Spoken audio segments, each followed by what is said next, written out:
1వ అధ్యాయం 17వ శ్లోకం సార్. ఓ శిష్య, నిరపేక్ష నిర్వికార నిర్భర శీతలాశయ అగాధ బుద్ధి అక్షుబ్ధ భవ చిన్మాత్ర వాసన. ఓ జనక మహారాజా, నువ్వు ఏ కోరికలు లేనివాడివి కమ్ము. ఏ కోరికలు లేనివాడివి కమ్ము. నువ్వు ఏ వికారములు లేనివాడివిగను, సచ్చిదానంద స్వరూపుడవుగను, సచ్చిత్ ఆనంద స్వరూపుడవుగను, అజ్ఞానము లేనివాడవుగను అంటే అవిద్య లేనివాడవుగను, చైత్యమాత్ర స్వరూపుడవుగను కమ్ము. నువ్వు అంటే మన స్వస్థితి, మన అంతరంగం ఏ స్థితిలో ఉండాలో చెప్తున్నారు. మన అంతరంగం, మన మనసుని మేఘాలతో పోల్చారు. ఏమండి, మేఘాలు గాలి ఎటు వీస్తే అటు వెళ్తున్నట్లు మన మనసు ఆలోచనలు కూడా వచ్చి వెళ్తూ ఉంటాయి. మేఘాల నుంచి వర్షం వచ్చినట్లుగా మనకి ఆనందానుభవం వస్తూ ఉంటుంది. మేఘాల నుంచి మెరుపులు వచ్చినట్టుగా మనకి ఉద్రేకం వచ్చినప్పుడు కోపం వస్తూ ఉంటుంది. ఈ మేఘాలు వచ్చిపోతూ ఉంటాయి, కానీ మన అంతరంగం ఒక నిర్మల ఆకాశం లాంటి నిర్మల ప్రశాంత స్థితిలో ఉండాలయ్యా రాజా. ఏమండి, ఏ మేఘాలు ఎలా వచ్చి వెళ్తూ ఉన్నా ఆకాశానికి ఏమన్నా కోరిక ఉంటుందా? మేఘాలు ఇలా ఉండాలి అని. అలాగే మనసు ఆలోచనలు ఎలా వచ్చి వెళ్తూ ఉన్నా నీ అంతరంగం ఏ కోరిక లేకుండా ఉండాలి. అంటే నీ మనసు ఏ కోరిక లేకుండా ఉండాలి. ఏంటి, కోరిక ఉందా? నిర్మల ప్రశాంత స్థితి అయిపోయింది, ప్రభావితం అయిపోయినట్లే. యాక్చువల్గా ఆకాశం లాంటి నిర్మల ప్రశాంత స్థితి నీది. మేఘాలకి ఆకారం ఉంటుంది, కానీ ఆకాశానికి ఏ ఆకారం ఉండదు. మనసు ఆలోచనలకి రూపాలు ఉంటాయి, కానీ నీ స్వస్థితికి ఏ ఆకారము లేదు. ఎవరి గురించి చెప్తున్నాడు సార్? ఏమండి, ఆకాశంలో నీ స్వస్థితి అంతరంగం శాంతంగా పూర్తిగా నిండిన ఒక ముక్త స్థానంలా ఉంది. నీ అంతరంగం ఒక ఆనంద సాగరం. నీ అంతరంగం ఎలాంటిది? ఆనంద సాగరం, సముద్రం, ఒక సరోవరం. ఏమండి, అంటే నీలోనే ఒక ఆనంద సాగరం ఉన్నది, నీలోనే ఒక ఆనంద సరోవరం ఉంది. అంటే దాని అర్థం ఏంటి? నీ అంతరంగమే ఒక ఆనంద స్వరూపం, నీ అంతరంగమే ఆనంద స్వరూపం, నీ అంతరంగమే ఒక ఆనంద సముద్రం. సముద్రంలో నుంచి ఎంత నీరు తీసినా ఏమండి, అంటే అది మనం తెలుసుకోకుండా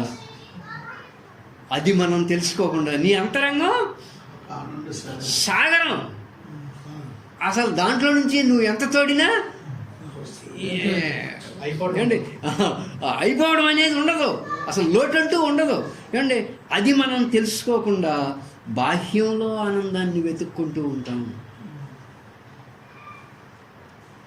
కుటుంబం నుంచి ఆనందం వెతుక్కుంటూ ఉంటాం, సమాజం నుంచి ఆనందం వెతుక్కుంటూ ఉంటాం. ఏమండి, సమాజం నుంచి ఆనందాన్ని వెతుక్కుంటూ ఉంటాం. ఆనందం నాకు పంచండి, ఆనందం నాకు ఇవ్వండి, ఏమండి నన్ను బాగా చూసుకోండి అంటే అర్థం ఏంటి? నాకు ఆనందం ఇవ్వండి అనే అర్థం. ఏమండి, ఆనందం నాకు పంచండి, ఆనందం నాకు ఇవ్వండి అని. ఆనందం బాహ్యంలో, వస్తువుల్లో, విషయాల్లో దొరికేది కాదయ్యా, దొరికేది కాదు. ఆనందం అనేది లోపల ఎతికినా దొరికేది కాదు. అయ్యా నేను ధ్యానంలో ఉండో సమాధిలో ఉండో ఆనందం పొందుతాను అంటే ఓరి నాయనా, అది ఆనందం లోపల వెతికినా దొరికేది కాదు, బయట వెతికినా దొరికేది కాదు. అంటే అది వెతికితే దొరికేది కాదు. ఎందుకని? అది బయట దొరికేది కాదు కాబట్టి. నేనే ఒక ఆనంద సాగరం, నేనే ఒక ఆనంద సరోవరం. సముద్రం ఎలా ఉంటుందండి చూస్తానికి? అనంతం. సముద్రం దగ్గరికి వెళ్ళి చూశారంటే ఎలా ఉంటుంది? దానికి ఇక ఆది అంతాలు ఉండవు. నువ్వు ఒక ఆనంద సాగరం అంటే అసలు ఇక దానికి ఆది అంతాలు లేవు. ఏమండి, నువ్వే ఒక ఆనంద స్వరూపానివి. అది బయట వెతికినా దొరికేది కాదు, లోన వెతికినా దొరికేది కాదు. నువ్వు ఒక శాంత స్వరూపానివి.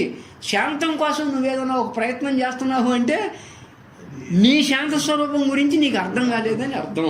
ఏమండి, ఆనంద స్వరూపంతో పూర్తిగా నిండినటువంటి ఒక శీతల జలాశయం నీ అంతరంగం. ఒక బ్రహ్మాండమైనటువంటి ఎయిర్ కండిషనింగ్ ఆనంద స్వరూపం నీది. శీతల జలాశయం. ఏమండి, శీతలాశయ నిర్భర శీతలాశయ. నువ్వు ఏ కోరికలు లేనివాడవు, ఏ మనోవికారాలు లేనివాడవు. నువ్వు పూర్తిగా శాంత స్వరూపుడవు. ఒక లోతైన సూక్ష్మ బుద్ధి గల, ఏ క్షోభ లేని మనసు గల చిన్మాత్ర స్వరూపానివి నువ్వు ఓ శిష్య. అంటే మనలో అహంతో కూడిన కోరికలు ఉండకూడదు. సముద్రం నుంచి నీళ్ళు ఎత్తుకెళ్తుంటే సముద్రం ఏమన్నా నా నుంచి నీళ్ళు ఎత్తుకెళ్ళాడు అనుకుంటుందా? సముద్రంలో నుంచి ఎండకి నీరు ఆవిరైపోతుంటే నాలో నుంచి నీరు ఆవిరైపోతుందని సముద్రం అనుకుంటుందా? నువ్వు ఒక ఆనంద సాగరానివి. ఏమండి, అందుకని నీలో అహంతో కూడిన కోరికలు ఉండకూడదు. కోరిక ఉంది అంటే నువ్వు ఆనందాన్ని అభిలషిస్తున్నావు, లోపల బయట. కోరిక ఉంది అంటే లోపల బయట ఆనందాన్ని అన్వేషిస్తున్నావు. అందుకని అహంతో కూడిన కోరికలు ఉన్న కోరిక ఉండొచ్చు, జస్ట్ అహంతో కూడిన కోరిక ఉండకూడదు. నాకు ఇది వస్తే నేను సంతోషంగా ఉంటా, ఇది రాకపోతే నేను దుఃఖపడతా అనేటువంటి అహంతో కూడిన కోరికలు ఉండకూడదు. ఫలితాన్ని ఆశించి అహంతో కూడిన వాసనలు, కోరికల వల్లే మనం జీవితాంతం బంధాల్లో ఉంటాం. కానీ మనం ఒక చిన్మాత్ర అంటే చైతన్య స్వరూపంతో ఉండాలి. నువ్వు నీలో ఎలాంటి వాసన ఉండాలి అంటే, నీలో అసలు ఎలాంటి వాసన ఉండాలి అంటే, నేనొక చిన్మాత్ర సచ్చిదానంద స్వరూపాన్ని, నేనొక చిన్మాత్ర సచ్చిదానంద స్వరూపాన్ని అన్న భావంతో నువ్వు ఉంటే నిత్యము శాంతంగా సుఖంగా ఉండకుండా ఎందుకుంటావు? కేవలం ఈ వాసనే ఉండాలంటున్నాను. నీకు ఏ వాసన ఉండదు నీలో. నేను ఒక చిన్మాత్ర సచ్చిదానంద స్వరూపాన్ని అన్న భావంతో నువ్వు ఉంటే నువ్వు నిత్యము శాంతంగా సుఖంగా ముక్తుడుగానే ఉంటావు. ఎలాంటి వాడివి అవ్వాలి అంటున్నారు? ఏ కోరికలు లేనివాడవు, ఏ వికారములు లేనివాడవు, సచ్చిదానంద స్వరూపుడవు, అజ్ఞానము లేనివాడవు అగుము. ఏమండి, నీ స్వస్థితి లేదా నీ అంతరంగం ఏ స్థితిలో ఉండాలో దానికి ఉదాహరణ చెప్పండి. మేఘాలు వచ్చిపోతూ ఉంటాయి, కానీ నా అంతరంగం ఆకాశం లాంటి నిర్మల ప్రశాంత స్థితిలో ఉండాలి. ఏ మేఘాలు వచ్చి వెళ్తున్నా ఆకాశానికి ఏ కోరిక ఉండదు. మనసు ఆలోచనలు ఎలా వచ్చి వెళ్తూ ఉన్నా నా మనసులో ఆలోచనలు ఏ కోరికలు ఉండకూడదు. నీలోనే ఏముంది? ఒక ఆనంద సాగరం. చెప్తున్నప్పుడు గొంతు కూడా అసలు ఎట్లుంటుందంటే తెలియదు అసలు మనకి. నిదానంగా చెబుదాం అనుకుంటాడు. నీలోనే ఏముంది? నువ్వే ఒక ఆనంద సరోవరం. ఎలా ఉంటే నిత్యము శాంతంగా ఉంటావు అండి.